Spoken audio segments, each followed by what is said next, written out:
I always loved the thrill of exploring abandoned places. There's something eerie yet exciting about stepping into the unknown, a place frozen in time, left to decay.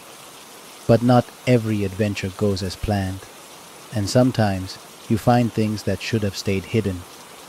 This story happened last summer. My friends and I had been planning a weekend trip to explore forgotten spots in our area.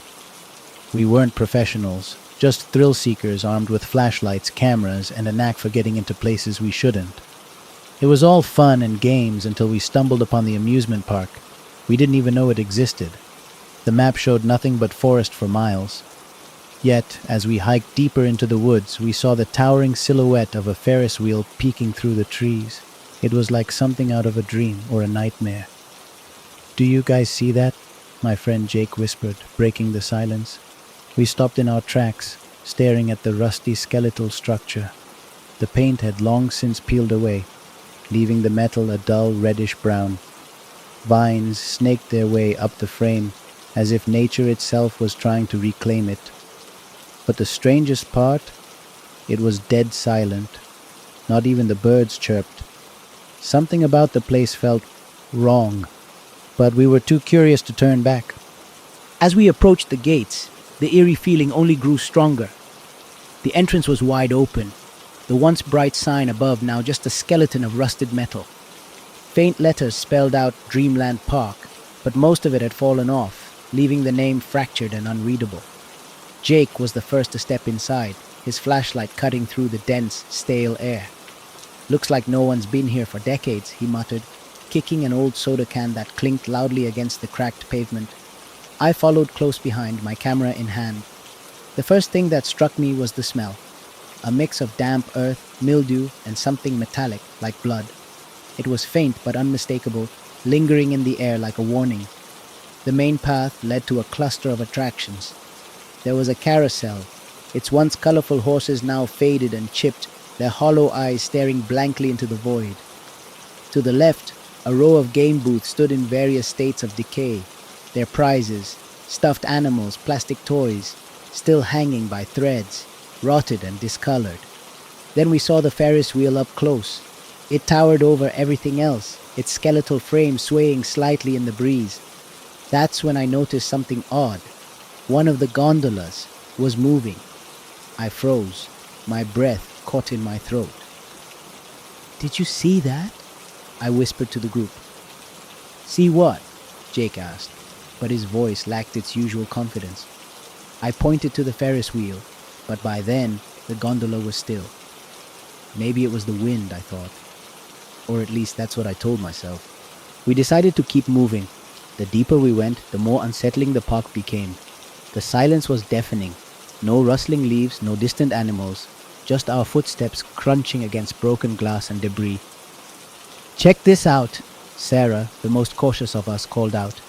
She was standing near a ticket booth, her flashlight focused on something scratched into the glass. It was a word, jagged and uneven, as if carved in desperation. "Leave." "Probably just some kids messing around," Jake said, forcing a chuckle. But none of us were convinced. The scratches were deep, too precise. Whoever left that message wasn't joking. We pressed on, stepping into what looked like the food court. Tables were overturned, rusted soda machines leaned precariously, and shattered dishes littered the ground. I knelt down to examine a menu board when I saw it. Footprints. They weren't ours. The prints were faint but fresh, leading away from the food court and disappearing into a darkened tunnel labeled Funhouse. My stomach churned as I stood there staring at the path. Every instinct screamed to turn back, but something about the footprints pulled me in, like I had to know who or what had made them. "That's enough exploring for me," Sarah said suddenly, her voice shaking. "We should go." Jake hesitated, torn between adventure and common sense. "It's probably just someone else exploring," he reasoned. "Let's check it out and leave. 5 minutes, tops." Against my better judgment, I followed. The footprints led us closer to the tunnel, and that's when we heard it, the faint sound of laughter. Not the cheerful kind you'd expect from a theme park. This was different. Hollow, distorted, echoing through the empty park like a broken record. We all stopped, exchanging uneasy glances. The laughter grew louder, and then it stopped. The entrance to the funhouse loomed before us, its faded paint and shattered lights barely hinting at the joy it once promised. The word funhouse hung above, with the F dangling precariously. I hesitated at the doorway, shining my flashlight into the darkness. The air was colder here, unnaturally so, and carried a sour odor. My instincts screamed to stay outside, but Jake pushed forward. "Come on," he said, forcing a grin. "What's the worst that could happen?" Sarah stayed back, muttering about keeping watch. I envied her caution but didn't want to seem afraid, so I followed Jake inside. The floor creaked beneath our feet. The walls were lined with cracked mirrors, each distorting our reflections. My reflection looked wrong, stretched in ways that didn't match the angles of the glass. My stomach churned. Then came the sound. Faint at first, like soft tapping, but it grew louder with each step. It echoed, bouncing off the walls, coming from everywhere at once. "Do you hear that?" I whispered. Jake nodded, his bravado fading. "Probably rats," he muttered, though his voice cracked.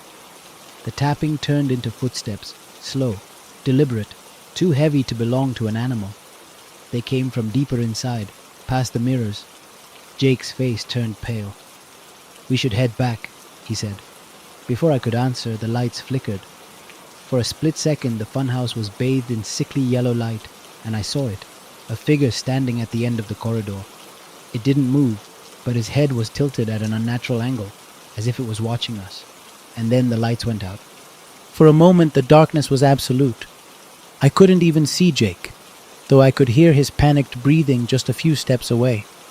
My heart was pounding so hard, it felt like it might burst out of my chest. "Jake," I whispered, my voice trembling. "Yeah," he replied, his voice barely audible. "I'm here." What the hell was that? Before I could answer, the sound of footsteps echoed again, louder this time. They weren't coming toward us, they were circling us.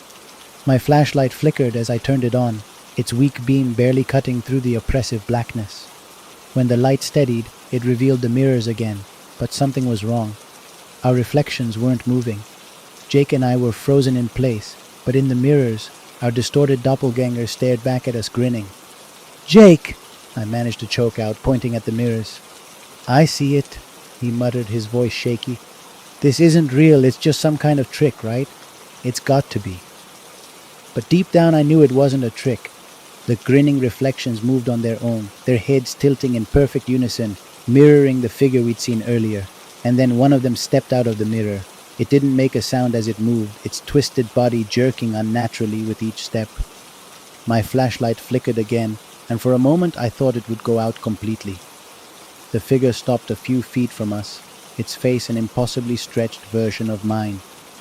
"Run," Jake whispered, grabbing my arm. But before we could move, the mirrors shattered in unison, sending shards of glass raining down around us. The sound was deafening, and the last thing I saw before the light finally died was the figure lunging toward us. When I opened my eyes, I was on the floor. My flashlight was gone, leaving us in near total darkness. The air was filled with a choking dust, and my ears rang from the sound of the mirrors shattering. For a moment, I thought I was alone.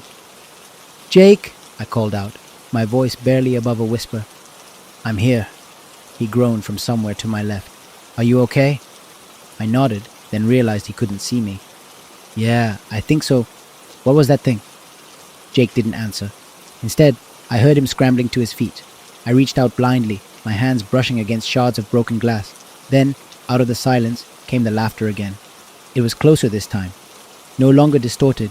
It sounded human. But there was something wrong with it, like it was coming from multiple throats at once. My skin crawled as I realized it was echoing from all around us, bouncing off the jagged walls of the funhouse.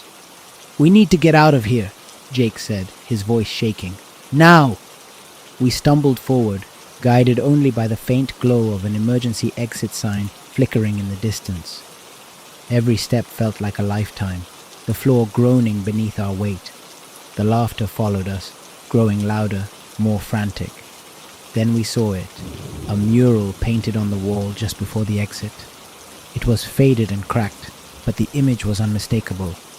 It showed the same distorted figure we had seen earlier, surrounded by children with hollow eyes and twisted smiles. At the bottom of the mural were the words, "Dreamland welcomes you forever." My stomach churned, and Jake swore under his breath. The laughter was deafening now, as if the walls themselves were mocking us. I reached for the exit door, praying it wasn't locked. When my hand touched the handle, the laughter stopped. Everything went silent. I froze, my hand on the door handle. The sudden silence was worse than the laughter. Jake stood behind me, breathing heavily. "Open it," he hissed. I turned the handle, but it wouldn't budge. It felt like something held it shut from the other side. I yanked harder, panic surging. Then I heard it, a faint scratching sound on the metal, like fingernails dragging slowly. Jake's flashlight flickered as he pointed it at the mural. "It's different." I turned to look. The mural, cracked moments ago, was now vivid. The children's hollow eyes seemed to follow us, their smiles wider. The figure in the center wasn't painted anymore. It stood in front of the wall, tilting its head at that unnatural angle, staring. "Run!" Jake shouted, pulling my arm. We bolted down the corridor. The air grew colder, and the laughter returned, louder, angrier, overlapping in a cacophony of madness. The presence behind us felt suffocating, but I didn't look back. All I could think about was escaping. We burst through the entrance, gasping for air in the overgrown park. Sarah was gone. Her flashlight lay on the ground, its weak beam flickering. "Sarah!" I screamed, my voice echoing. No response. Just the wind rustling the trees. Jake grabbed my arm. "We have to go, now!" Reluctantly, I followed. My legs trembled as we ran back to the forest path. At the edge, I looked back one last time. The funhouse was gone. In its place was an open field, silent and empty, as if the park had never existed. It's been months since that night, but I still can't shake the feeling that we left something behind. Or maybe something followed us. Jake refuses to talk about it. We agreed never to mention the park again, not even to Sarah's family. How could we explain what happened? What could we even say? She was just gone. But every now and then, I wake up in the middle of the night, drenched in sweat, with the sound of that laughter echoing in my ears. I've tried convincing myself it was just a bad dream, that none of it was real. But then I'll see them, the footprints. They appear outside my window, faint yet unmistakable, like someone or something is watching, waiting. Last week I found a piece of glass on my bedroom floor, sharp and jagged. It looked like it came from a mirror. But the strangest part? When I picked it up, I could see something moving in its reflection. Not me, something else, something grinning. Now, I keep my curtains closed, and every mirror in my house is covered. But I can't help wondering, what if that park isn't gone? What if it's just waiting for its next visitors? When I moved into the apartment, I thought it would be a fresh start. It was an old building tucked away in a quiet neighborhood. The rent was cheap, almost suspiciously so, but I didn't think much of it. I was just happy to finally have a place of my own. The first few days were uneventful. The apartment was small but cozy, with creaky wooden floors and tall windows that let in just enough light during the day. At night, though, it felt different. The shadows seemed to linger longer, stretching across the walls in strange shapes. I told myself it was just my imagination, the result of moving into a new place. But then I started noticing things, little things that didn't make sense. The bathroom door would be slightly open when I knew I'd closed it. Lights I had turned off would flicker back on. And once, I found my keys in the fridge, though I was sure I'd left them on the counter. "It's just the stress," I muttered to myself, trying to laugh it off. But deep down, I felt uneasy. The apartment felt lived in, like I wasn't alone. And then came the dreams. Every night I'd wake up drenched in sweat, heart racing. I couldn't remember the details, only fragments. A figure standing in the corner of my room, watching me. Always watching. One night I woke up and realized something. The figure wasn't in my dream. It was real. At first I thought my eyes were playing tricks on me. The room was dark, lit only by the faint glow of the street lamp outside. But in the corner where the light didn't quite reach, there it was, a figure standing perfectly still. I froze, my breath caught in my throat. It was tall, unnaturally thin, with arms that seemed too long for its body. Its head was tilted slightly, as if observing me. I couldn't see its face, only the outline of its form blending into the shadows. "Who's there?" I managed to choke out, my voice trembling. The figure didn't move. It didn't make a sound. I reached for my phone on the nightstand, fumbling in the dark. When I turned back, it was gone. The next morning, I convinced myself it was just a nightmare. I'd been under a lot of stress lately, after all, but deep down I knew better. The feeling of being watched didn't go away. If anything, it grew stronger. A few days later, I decided to tell my neighbor about it. She was an older woman who had lived in the building for decades. Her face grew pale when I described what I'd seen. "You've seen him," she whispered, her voice barely audible.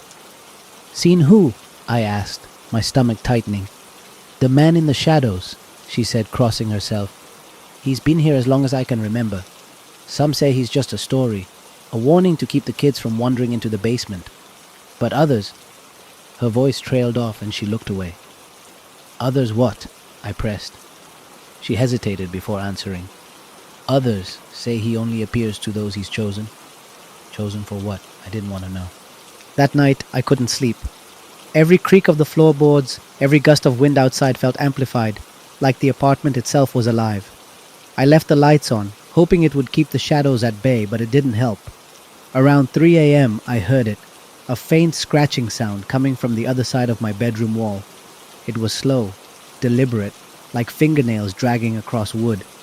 I sat up in bed, my heart pounding, staring at the wall as the sound grew louder.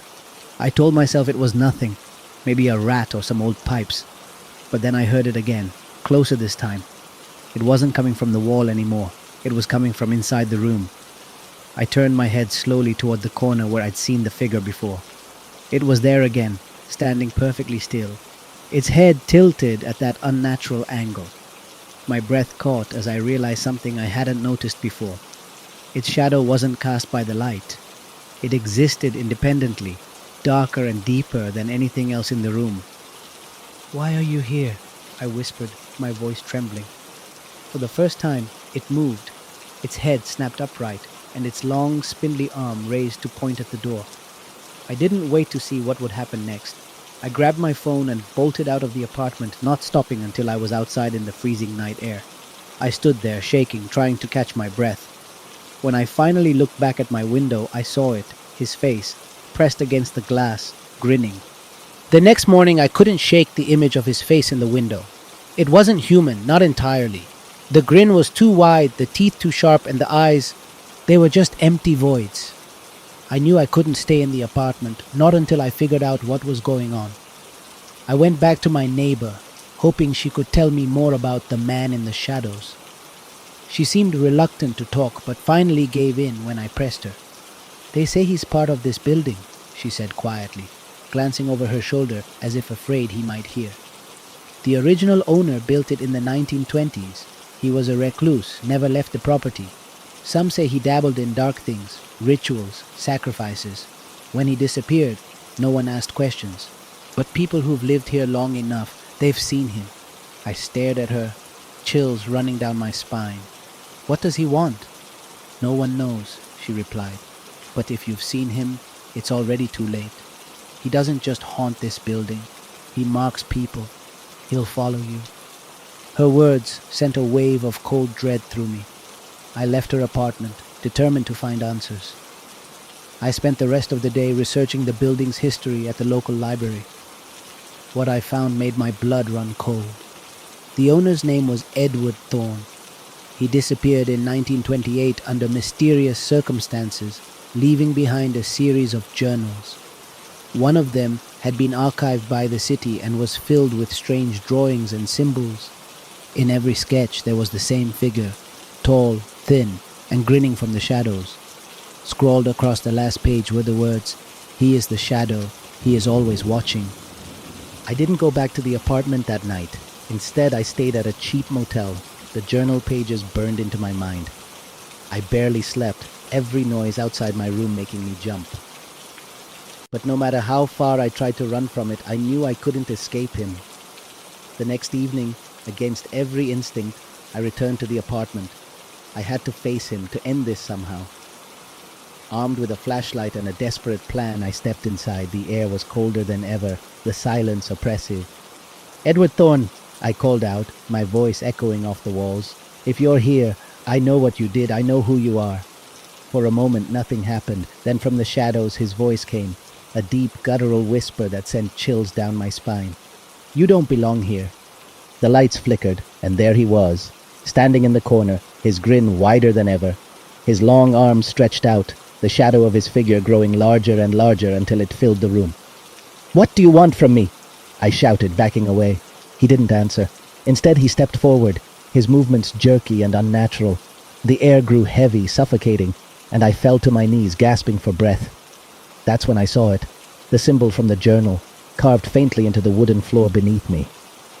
In a flash of desperation, I pulled out my phone and used the journal's photo as a guide, completing the symbol with my finger. As soon as the last line connected, the room exploded with light. A deafening scream echoed through the apartment as his shadow writhed and twisted, shrinking back into the corner, and then he was gone. I moved out the next day. I didn't care about breaking the lease or losing my deposit. I just wanted to get as far away from that place as possible. But even now, weeks later, I still don't feel safe. Sometimes in the middle of the night, I wake up and feel that same cold air, that same heavy silence. And sometimes, I swear I can see his shadow at the edge of my bedroom. If you ever find yourself in an old building, take my advice. Don't look too long into the shadows. You might not like what you see.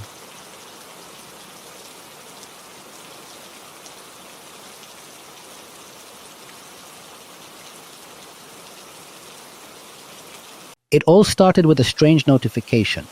Mark, a tech-obsessed college student, was scrolling through his phone when he noticed an unfamiliar icon. The app was called Wish You.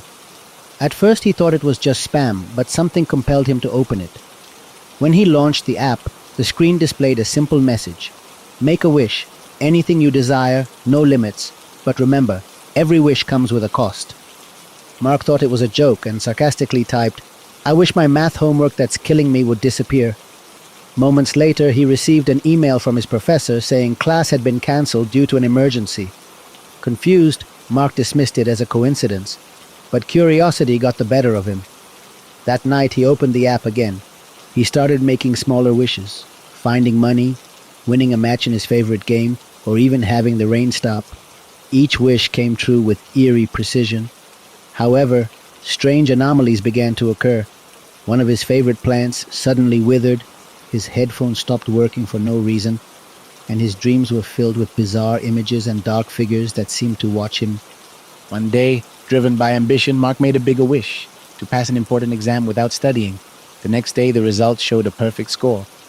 But then, he heard unsettling news. One of the top students in his class had suffered a mysterious accident and couldn't attend the exam. Mark started to suspect the app was connected to these events. He decided to test his theory with a darker wish.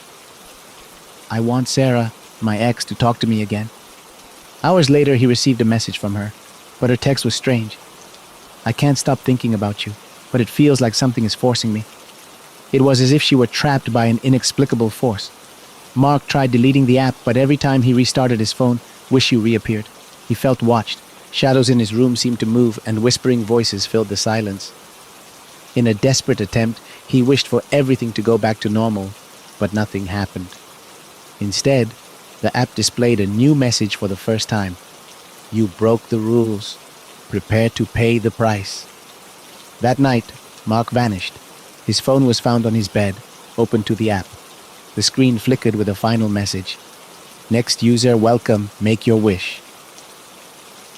Alex, an avid gamer, spent countless hours exploring game servers, always searching for something new and exciting. One night, while scrolling through forums, he received a private message from an unknown user. The message read, Join the Omega server. It's not for everyone, but if you're brave, you'll enjoy it. Intrigued and a little skeptical, Alex copied the server address and logged in. The server loaded quickly, but it was unlike anything he had seen before. There were no menus, no player lists, and no traditional maps, just a vast, shadowy expanse that stretched endlessly. A glowing note hovered in the air at the start point. Only the chosen will uncover the truth. As Alex began to explore, a sense of unease settled over him. The graphics were hyper-realistic, but something felt off. Shadows seemed to move independently, flickering unnaturally across the terrain. The NPCs were even stranger. They didn't follow typical program patterns. Instead, they stared directly at Alex, their heads turning to watch him as he passed. When he tried to interact with them, they didn't speak in the usual game languages. At first, their words were incomprehensible, but soon they began to sound familiar, too familiar. One of the NPCs finally spoke clearly. "Alex, why are you here? We know what you've done." The deeper Alex ventured into the server, the more unsettling it became. He stumbled upon structures that mirrored places from his own life, a park he visited as a child, his old school, and finally, his house. Every detail was eerily accurate, from the peeling paint on the walls to the crack in his bedroom window. Then, in a shadowy corner of the map, he discovered something even more disturbing, a digital version of himself. The figure stood motionless at first, but its eyes were open, and they seemed to follow Alex as he approached. When Alex got closer, the avatar began to move, mimicking his real-life gestures with a slight delay. It was like looking into a distorted mirror. Panicking, Alex tried to log out, but the usual options were gone. Pressing escape or trying keyboard commands did nothing. Suddenly, a message appeared on the screen. "You can't leave until you fulfill your purpose." Alex's heartbeat raced as he tried every trick he knew to shut down the game, but nothing worked. The server seemed to have taken control of his entire system. Then another message appeared. "Go deeper if you want answers." With no other choice, Alex ventured further into the game. The environment grew darker, and the unsettling feeling of being watched intensified. He heard faint whispers, as if the game itself was speaking to him, but the words were fragmented and unintelligible. The terrain became twisted, with impossible angles and floating objects like a corrupted version of reality. Eventually, Alex reached a massive door, its surface pulsating with a strange organic texture. Above it was inscribed, "Face yourself to escape." Taking a deep breath, Alex stepped through. Inside, he found himself in a perfect replica of his real-life bedroom, but everything felt wrong. The air was heavy, and the shadows moved unnaturally. His digital double was there, sitting on the bed, grinning eerily. "You thought this was just a game," it said in Alex's own voice. "But this is your reckoning." Alex froze, unable to process what he was seeing. The digital double stood and began to circle him, its movements unnervingly smooth, almost too perfect. "You've ignored the consequences of your actions for far too long," it said, its grin widening. "Now it's time to pay." Memories began flashing on the walls around him.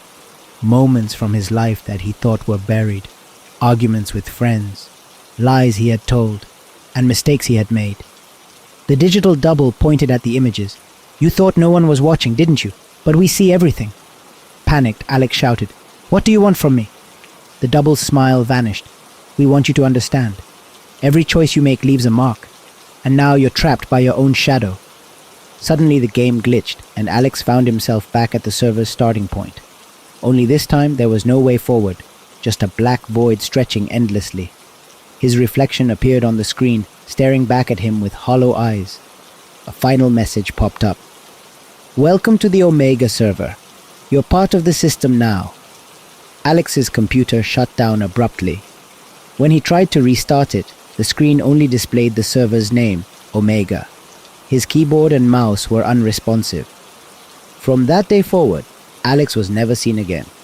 But somewhere, deep within the dark corners of the internet, the Omega server remained, waiting for its next victim. In 1978, a small local TV station in a rural town decided to air an experimental late-night program. Advertised only as Midnight Special, the show was broadcast for one night only, at precisely 12 a.m. The station promised something revolutionary, a never-before-seen experience. Few people tuned in, given the odd timing and lack of marketing. Those who did described it as indescribable. The footage featured eerie static interspersed with surreal, disjointed scenes.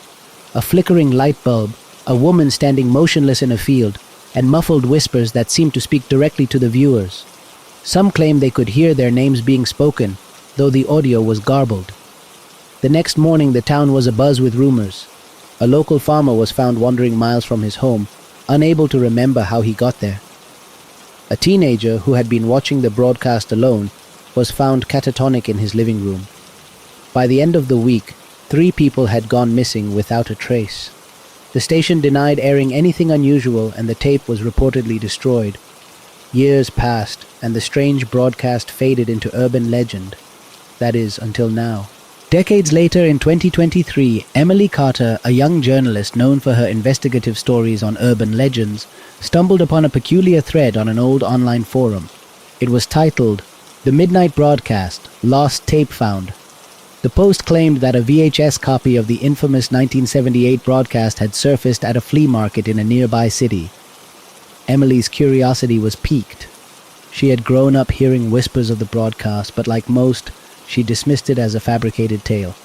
The post included a blurry photo of the VHS cover with the words "Midnight Special" scrawled in faded marker. The user who posted it, however, hadn't logged in since sharing their discovery. Determined to uncover the truth, Emily tracked the flea market and eventually found the vendor who had sold the tape. After some coaxing, the man admitted he had purchased a box of old tapes from an estate sale, but he didn't recall who had bought Midnight Special. He handed her a list of potential buyers, and one name stood out: Marcus Lang, a retired TV technician who had worked at the station in 1978. Emily visited Marcus's home, a rundown house on the outskirts of town. Marcus seemed hesitant to talk at first, but when she mentioned the broadcast, his demeanor shifted. "You don't want to dig into this," he said, his voice trembling. "That tape, it's cursed. People who watch it don't come back the same." Ignoring his warnings, Emily persuaded him to hand over the tape, promising she would handle it carefully. As she left, Marcus muttered under his breath, "If you hear the whispers, don't answer them." Back at her apartment, Emily sat staring at the VHS tape resting on her desk. Its worn exterior gave no indication of the horrors it might contain, but Marcus's warning echoed in her mind. Still, the journalist in her couldn't resist. She dusted off an old VCR she had picked up at a thrift store and slid the tape in. The screen flickered to life with static, followed by a low humming noise. The tape began with what appeared to be a simple title card, "Midnight Special," presented by WQRT Channel 6. But as the text faded, the broadcast quickly descended into chaos. The first scene was a shaky shot of a dimly lit room. The camera panned across a table covered in strange objects, a cracked mirror, an antique clock stuck at midnight, and a single burning candle. A shadow passed in front of the camera, but no person could be seen. Then, the whispers started. At first, Emily thought it was interference, but the voices grew louder, clearer. They were speaking her name. "Emily, we've been waiting." She felt a chill crawl down her spine. Her rational mind told her it was a coincidence. Someone else named Emily might have watched this tape decades ago. But the voices didn't stop. They began recounting details of her life, her childhood home, her first article, even the date her mother had died. The screen cut to black for several seconds, and when it returned, the scene had changed. It now showed a woman standing in a field, her back turned to the camera. Slowly, the woman turned, revealing a face that was disturbingly similar to Emily's own. The figure stared directly at the screen and mouthed the words, "Why are you watching?"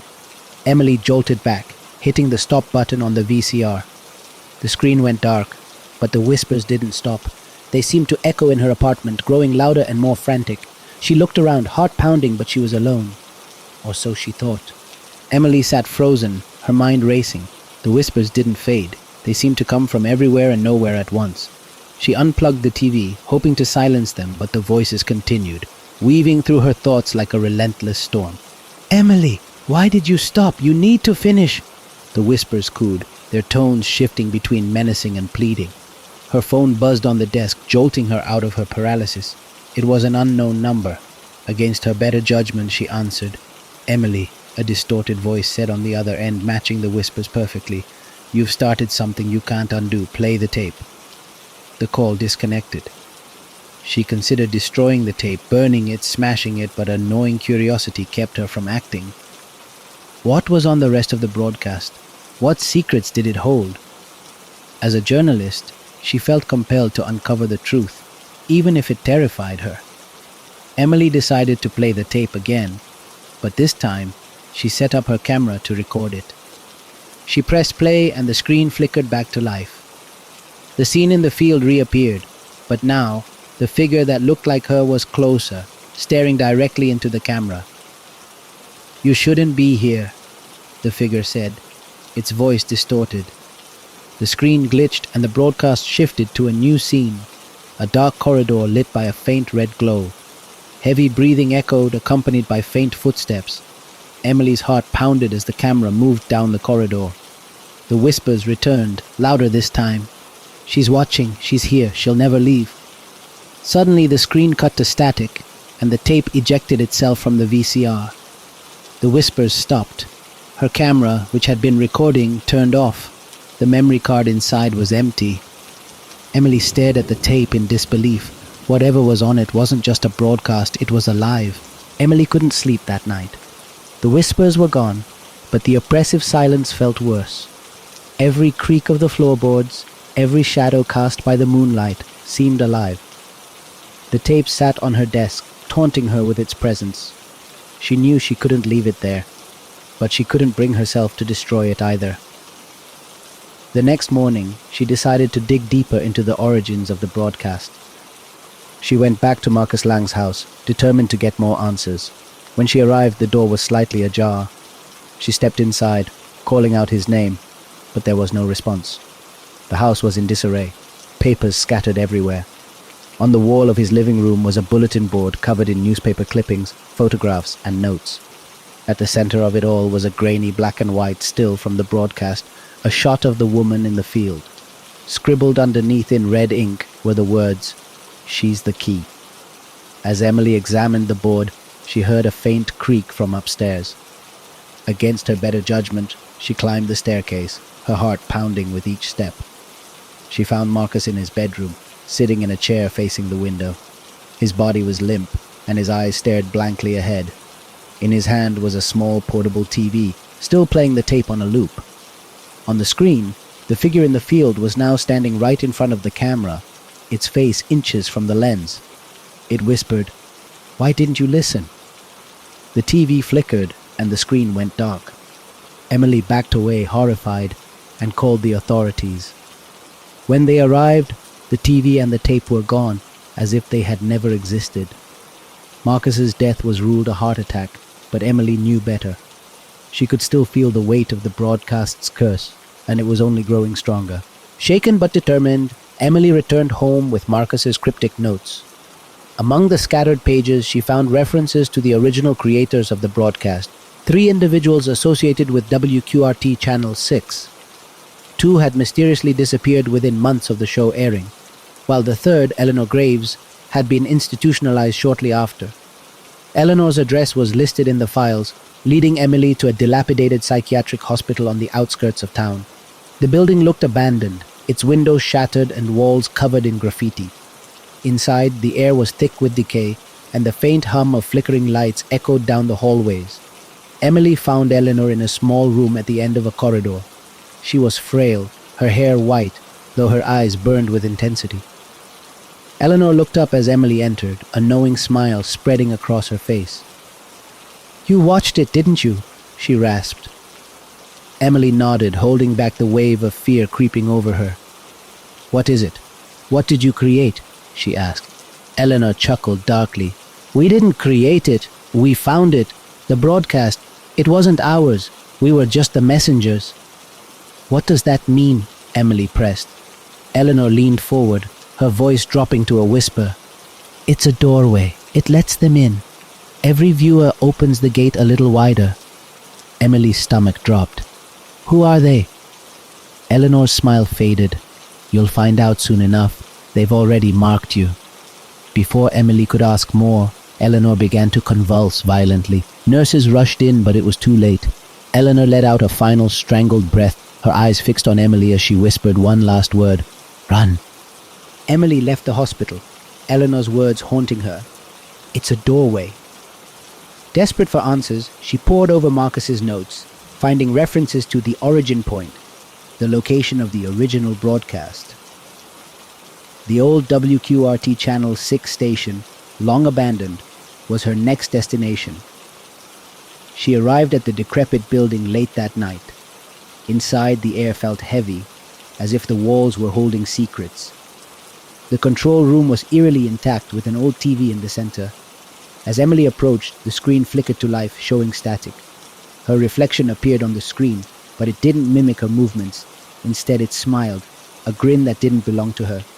"You're too late," it said in a voice that wasn't hers. "They're already here." The static shifted, revealing dark figures moving closer. The whispers returned, louder than ever. "Open the gate, let us through." Emily realized the tape wasn't just cursed, it was the key. If played here, it would open the doorway fully. Panicking, she smashed the tape against the floor. The whispers stopped and the figures froze, but the screen glowed again and her reflection grinned wider. "Breaking the key doesn't close the door," it said. "It only traps you inside."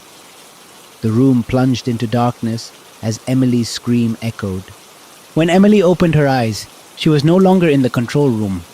She stood in a vast empty field under a blackened sky, the air thick with an unnatural silence. In the distance, she saw faint, shadowy figures, dozens of them watching her. Their forms were indistinct, shifting as if made of smoke, but their intent was clear. They were waiting. "Where am I?" Emily whispered, her voice trembling. The figures did not respond, but the whispers began again, surrounding her, echoing from all directions. "You opened the gate, now you must broadcast." Ahead, a single television set sat on the ground, flickering with static. Emily approached cautiously, her heart pounding. On the screen she saw herself, but not as she was. The version of her on the screen was smiling that same unnerving grin, her eyes black and empty. The reflection spoke. "You thought you could stop this, but you were always part of it. The broadcast continues, with or without you." Emily felt a crushing weight in her chest as the whispers grew louder, chanting her name. The figures moved closer, their smoky forms reaching for her. In a desperate attempt to escape, she turned and ran, but no matter how far she went, the field stretched endlessly. Then, the television screen flashed with a blinding light. Emily screamed as she felt herself being pulled back toward it, her body no longer under her control. The whispers reached a crescendo. "It's time to begin." Suddenly, Emily's vision went black. When she awoke, she was back in her apartment, sitting in front of her computer. The screen displayed a live stream, her face staring back at her, smiling unnaturally. Thousands of viewers were watching, their comments pouring in. "What is this? I can't stop watching. Is this real?" The whispers returned, faint but ever present. Emily reached for the keyboard, but her hands wouldn't respond. Instead, she typed a single message into the chat. "Welcome to the broadcast, you're next."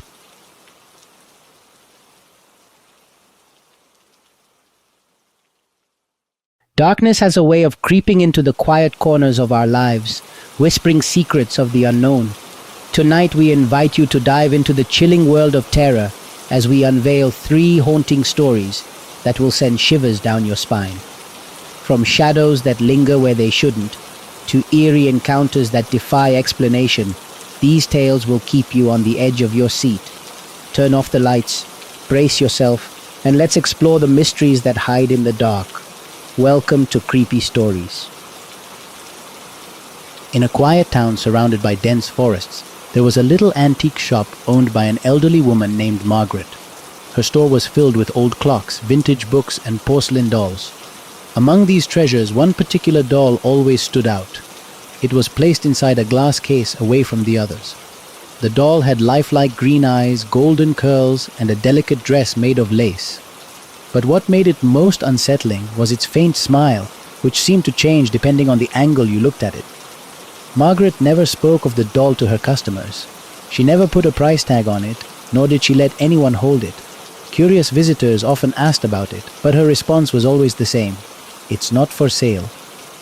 However, one rainy afternoon, a young woman named Claire entered the shop. She was a collector of antiques, fascinated by the stories behind each piece. Her eyes immediately locked onto the doll. Something about it seemed to call to her. Claire asked Margaret about the doll, but the old woman hesitated before saying, "This doll is special and dangerous." Margaret explained that the doll had belonged to a little girl named Eleanor, who had died tragically over a century ago. The doll, according to local legends, was cursed. "People who own it," Margaret said, "claim they hear it whispering at night." Ignoring the warning, Claire begged to buy the doll. She promised to take good care of it and even offered a large sum of money. Reluctantly, Margaret agreed, but not without a stern warning. Never leave the doll unattended in the dark. Excited about her new acquisition, Claire brought the doll home and placed it on a shelf in her bedroom. That night, as she was falling asleep, she thought she heard faint whispers. It was barely audible, like a breeze carrying soft words she couldn't quite understand. Dismissing it as her imagination, she turned over and went to sleep. The next morning, Claire found the doll in a different position. It had been sitting upright on the shelf, but now it was slightly tilted, as if it had moved. Thinking it must have fallen and she hadn't noticed, she fixed its position and went about her day. But each night, the whispers grew louder. One evening, her best friend Mia came over. Claire, half laughing and half nervous, told her about the doll and the strange occurrences. Mia, skeptical, suggested they test it. They placed the doll in the living room, turned off all the lights, and sat quietly with their phones recording. For a few minutes, nothing happened. But just as they were about to give up, a chilling voice whispered, "Why did you leave me here?" Startled, Mia turned on the lights. The doll was no longer sitting on the couch where they had placed it. It was now on the floor, its lifelike eyes staring directly at them. Panic set in, but Claire refused to believe it was anything more than a coincidence. Mia, however, wanted nothing more to do with the doll and left in a hurry. That night, Claire decided to lock the doll in her closet. She placed it inside a wooden box and wrapped it tightly with rope, thinking this would put an end to the whispers. But at 3 a.m., she woke up to the sound of soft tapping. The noise was coming from the closet. Her heart raced as the tapping grew louder and louder, turning into banging. Then a voice called out clear as day, "Let me out!" Claire froze, her body paralyzed with fear. The voice was coming from the closet. Gathering her courage, she grabbed her phone and turned on the flashlight. Slowly she approached the closet door. Her hands trembled as she reached for the doorknob. The banging stopped and silence filled the room. She hesitated, her mind racing. Was this just her imagination? But as she stood there trying to calm herself, the voice returned, louder and angrier. "Let me out!" With a scream, Claire swung the door open. The box she had sealed was now wide open, and the doll was sitting upright on the floor. Its faint smile seemed sinister, and its green eyes appeared to glow faintly in the dark. Terrified, Claire grabbed the doll and threw it out of the closet, her hands shaking. She couldn't keep it any longer. Without a second thought, she drove to a nearby lake, determined to get rid of it. She hurled the doll into the water, watching as it sank beneath the surface. For the first time in days, she felt relief. That night she slept soundly, free from whispers or noises, but her relief was short-lived. The next morning, Claire woke up and found the doll sitting on her nightstand, water dripping from its hair and dress. A note was tucked beneath it, written in delicate, childlike handwriting, "You can't leave me. We're friends forever." Panic consumed her as she realized the curse was far stronger than she'd imagined. She tried burning the doll, burying it, even giving it away to strangers. But no matter what she did, it always found its way back. Each time it seemed angrier, its whispers turning into threats, its smile growing wider. Days turned into weeks, and Claire began to lose her grip on reality. She barely slept, afraid of what the doll might do if she let her guard down. Desperate, she tried contacting Margaret, but the shop was boarded up and no one seemed to know where the old woman had gone. Desperation consumed Claire. She sought help from Daniel, a local paranormal investigator. When Claire placed the doll on his desk, Daniel's face darkened. "This isn't just a cursed object," he said. "It's a vessel. Something or someone is bound to it." Daniel explained that destroying the doll wouldn't work. "You need to sever the spirit's connection," he warned. He suggested a ritual to confront the entity. That night, Claire and Daniel set up a salt circle in her living room. Candles flickered as he chanted in an ancient language. Suddenly the air grew icy, and the doll's eyes seemed to glow brighter. A voice echoed, shrill and angry. "You won't take her from me!"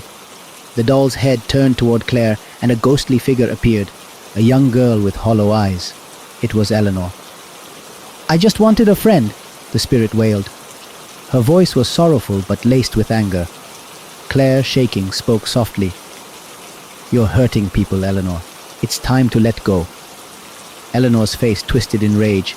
"They always leave me," she screamed as books flew from shelves and the room shook violently. Daniel shouted, "Grab the doll! Confront her fear!" Claire, trembling, clutched the doll.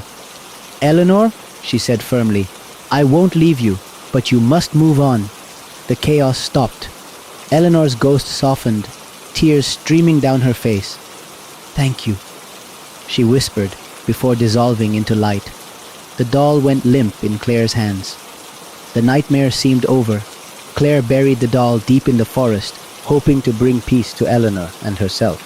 But sometimes, in the still of the night, Claire swears she hears a faint whisper, "We're friends forever." The line between the ordinary and the supernatural is often thinner than we realize. These stories remind us that sometimes the unknown lingers closer than we'd like to believe. As you turn off this video and return to the comfort of your own space, don't be too quick to dismiss that faint whisper or that shadow in the corner of your eye. After all, who knows what might be watching from the dark? If you enjoyed these tales of terror, don't forget to like, subscribe, and share. Until next time, stay safe and stay curious. Have you ever felt an eerie chill slowly creeping down your spine while you're all alone at home? Have you stopped to think about the dark, hidden secrets that might be lurking in the quietest corners of the world around you? Today, I'm going to share with you 4 terrifying stories, tales so chilling they just might steal your sleep away. So, prepare yourself for a journey into the unexplainable, the supernatural, and the deeply unsettling. Make sure you're not alone, because we're about to begin. Welcome to Creepy Stories. In a small town in the United States, there lies an abandoned hospital shrouded in terrifying stories and eerie mysteries. According to the locals, this place is haunted by the restless spirits of patients who died under strange and unexplained circumstances during the 1960s. One fateful night, a group of friends, eager for a thrill, decided to venture inside to record a video. At first, it all seemed like a harmless adventure. But as they wandered through the dark, empty hallways, things started to take a terrifying turn. They began hearing footsteps echoing around them, even though they were completely alone. Then, the sound of children's laughter filled the air, sending chills down their spines. When they reached one of the rooms, they found a gurney covered in what looked like fresh blood, as if something horrifying had just taken place. Suddenly, one of them noticed a figure dressed in an old-fashioned nurse's uniform, standing silently in the corner of the room. The moment they turned to look again, she was gone.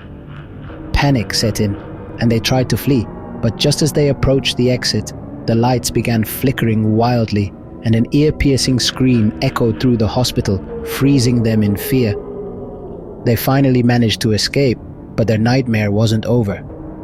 Later, when they reviewed the footage they had recorded, they discovered something that made their blood run cold.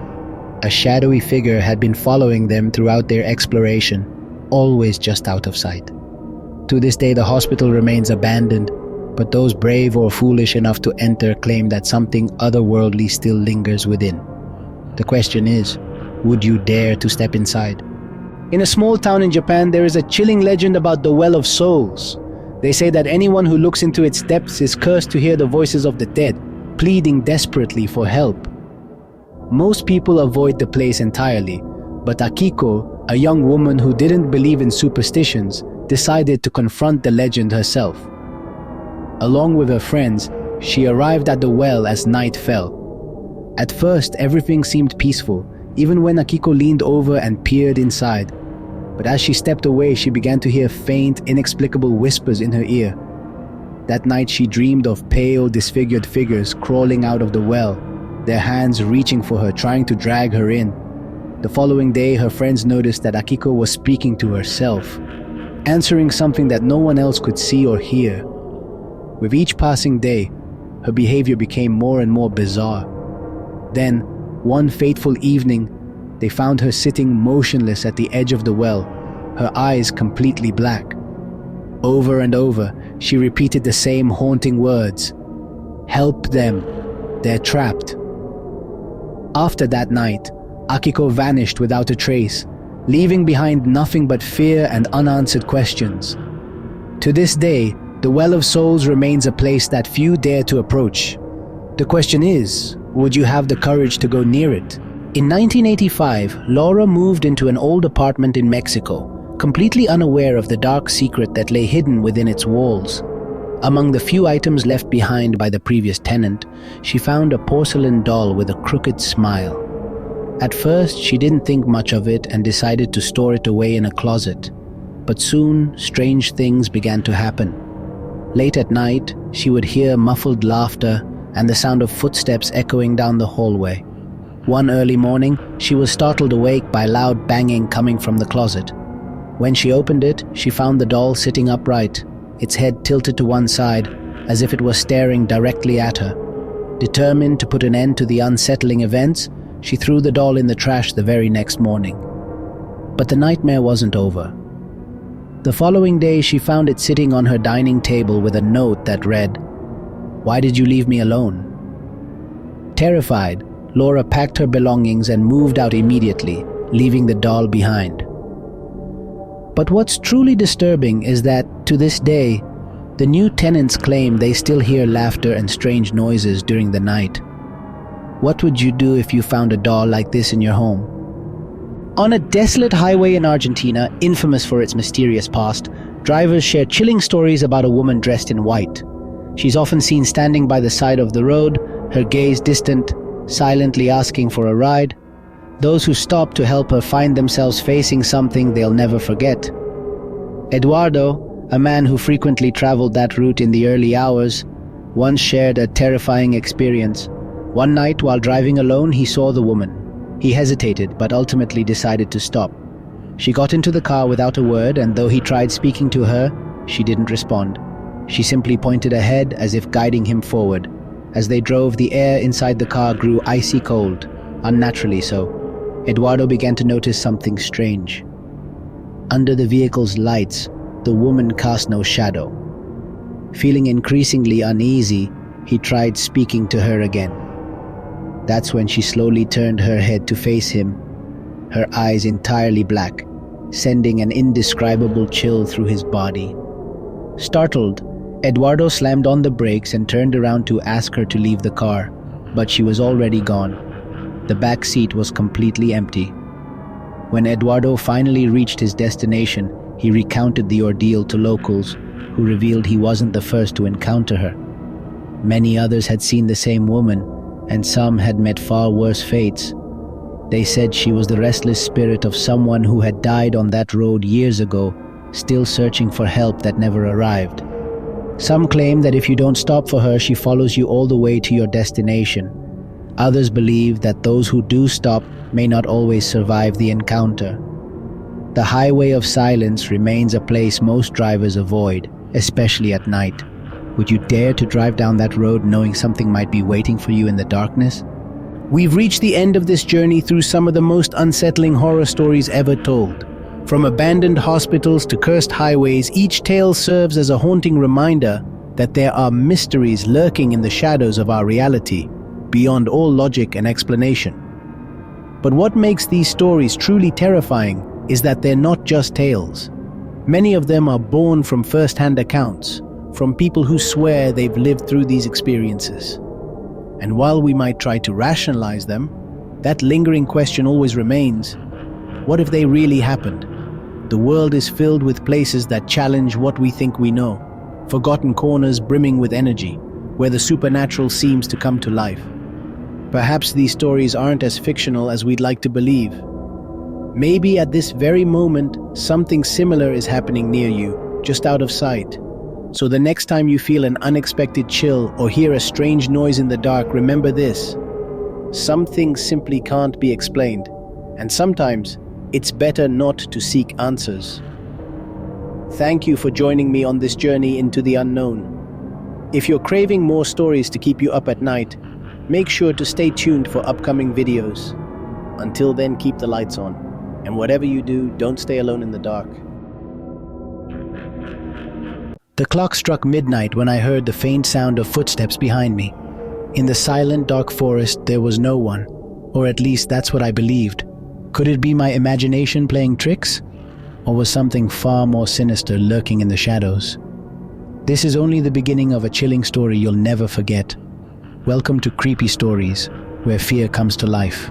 The family had recently moved to a quiet rural town, hoping for peace and a fresh start. The house they found was old but spacious, with enough charm to make them overlook its suspiciously low price. From the first day, however, the neighbors' behavior was odd. Some avoided them completely, while others whispered as they passed. A few stared at them through curtains, their eyes filled with unease. It was clear they knew something the family didn't. On their first night, as they unpacked, strange things began. Doors creaked shut on their own, even though no windows were open. "It's just the house settling," the father said, forcing a smile. But the occurrences didn't stop. Over the next few days, the house felt heavier, like the air itself was alive. The family couldn't shake the sensation of being watched. Mirrors in the living room began reflecting fleeting shadows, dark shapes that appeared for an instant, then vanished. One afternoon, the mother froze when she thought she saw someone standing behind her in the mirror. She turned quickly, but no one was there. Their youngest child, a 7-year-old girl, started drawing obsessively. At first, her pictures were simple, but soon they became unsettling. Shadowy figures at windows, and something she called the ones from below. When her parents asked who they were, she simply said, "They live here, in the corners we don't see." One evening during dinner, a loud bang echoed from upstairs. The family froze, their hearts racing. Gathering courage, they went to investigate and found every bedroom door wide open, even though they had closed them earlier. It wasn't just strange, it felt intentional, like the house was trying to warn them. Or worse, to tell them they weren't alone. Things became even more unsettling when they discovered something that wasn't on the house's original blueprints: a hidden tunnel in the basement. It all started one night when the father heard an unusual sound, like something heavy being dragged beneath them. Intrigued and slightly alarmed, he decided to investigate. The basement, dark and dusty, seemed like the perfect place for secrets to hide. As he examined one of the walls, a hollow sound caught his attention. He tapped on it repeatedly until it became clear. There was a hidden compartment behind the boards. Armed with a flashlight and a crowbar, he began prying away the old wooden planks, revealing the entrance to a narrow, pitch-black tunnel. The air inside was different, thick, heavy, and damp, carrying an unsettling scent of ash and burnt wood. The tunnel walls were lined with strange symbols, etched in what seemed to be an ancient, forbidden language. Each step echoed unnaturally, as if someone or something was walking with him, though he was alone. The farther he went, the more he felt an oppressive presence around him. At the end of the tunnel, several meters in, he came upon an old wooden door. Its surface was reinforced with thick, rusted chains and heavy locks, as if someone had desperately tried to keep something sealed inside. But what sent chills down his spine wasn't the door, it was the sound of faint knocking coming from the other side. It was soft but steady, like something waiting to be released. Shaken, he decided to return the next day with tools to inspect it further. He didn't tell his family, not wanting to alarm them. That night, however, his sleep was restless. In his dreams, he heard a deep, distant voice repeating the same warning over and over, "Do not open it, do not open it." Despite the warning, his curiosity got the better of him. The next day, he broke the chains and opened the door. A freezing wind hit his face, and a nearly tangible darkness spread out from inside. At the far end of the room, he saw two glowing points, red eyes staring straight at him. As he stepped back, a whisper echoed in the air saying, "You will not leave." That night, everything in the house changed. The lights flickered for no reason, clocks stopped without explanation, and mirrors began showing shadows that didn't match the reflections of the family. The youngest daughter started speaking to herself, claiming she was talking to the basement friends. Terrified, the family decided to leave. They packed only the essentials and fled the house immediately, leaving everything else behind. But whatever they had unleashed didn't stay in the basement. In their new home, the same strange events began happening. The little girl's drawings now depicted dark figures surrounding their new house. She would say chilling things like, "The house is following us. We can't escape." Days became unbearable. The family felt like they were constantly being watched. At night, the sound of footsteps and whispers filled the hallways. One night, the father, desperate and angry, shouted into the darkness, "Leave us alone!" The only response was a deafening thud against the wall, so powerful that the entire house shook. Today, the original house still stands, overgrown with weeds and abandoned, but it is far from empty. Those brave enough to pass through the town claim to see lights flickering in its windows, and some even swear they've heard laughter coming from within. No one knows exactly what happened to the family, but one thing is certain. Everyone agrees that if you get too close, the house might open its doors and never let you leave. They say there are places that defy our understanding of reality, places where the known and the unknown intersect. The house in this story might be one of those places. Perhaps it wasn't just an old structure, but a doorway to something far darker, something that doesn't belong to our world. The symbols, the echoes, the whispers, were they warnings or attempts at communication from the other side? Throughout history, there have been countless stories of tunnels, buildings, and houses that seem to act as thresholds to the unknown. Are these merely superstitions born from fear, or could it be that our reality overlaps with something hidden, waiting for the right moment to reveal itself? Something that observes us from the shadows just beyond our reach. Today, the house remains abandoned, overgrown, and shrouded in mystery, but it has not been forgotten. The shadows that flicker in its windows and the murmurs of voices inside serve as chilling reminders that some secrets refuse to rest. It's a place that seems alive, as if waiting for its next visitor. And now, the question is, would you dare to enter? If this story has left you intrigued, don't keep it to yourself. Share it. The more people who know about these tales, the closer we might come to understanding the fragile boundary between our reality and what lurks beyond it. Perhaps, by shedding light on the darkness, we can uncover what's been hiding in the shadows all along. Did you know that many horror stories are inspired by real-life events? The infamous Amityville Horror was based on a family's terrifying experiences in a house where a gruesome crime had occurred. And the concept of cursed objects isn't just fiction. Historical artifacts like the Hope Diamond are believed to bring misfortune to their owners. Even the mirrors in haunted houses like the infamous Myrtle's Plantation are said to trap spirits, their presence lingering just out of sight. Horror surrounds us, sometimes in the most unexpected places. What if the creaks in your house late at night weren't just the wood settling? What if the shadows you see from the corner of your eye aren't tricks of the light? These mysteries remind us of the thin veil between our world and something darker.